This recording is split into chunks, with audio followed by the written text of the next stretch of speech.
আজকে যখন রাষ্ট্র ব্যবস্থা সংস্কারের সুবর্ণ সুযোগ তৈরি হয়েছে, অত্যন্ত পরিতাপের বিষয়, কিছুদিন হয়তো পরে আমরা শুনতে পাবো হাসিনা ছাড়া ফেসিবাদ ব্যবস্থার সবকিছুই আপনারা রেখে দেন।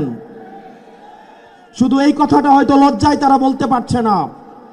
হাসিনা ব্যবস্থার বিচার ব্যবস্থা ভালো, হাসিনার পুলিশ ভালো, হাসিনার প্রশাসন ভালো, কেবলমাত্র হাসিনাই ভালো না।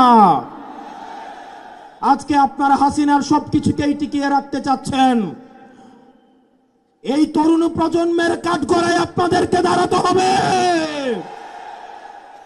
যারা হাসিনার ব্যবস্থা টিকিয়ে রাখতে চাইবে, আমার ভাই আবরার ফাহাদের মতো, আমার ভাই হাদির মতো, আমার ভাই আলিফের মতো আমরা যুগে যুগে রাস্তায় নেমে আসবো ইনশাআল্লাহ।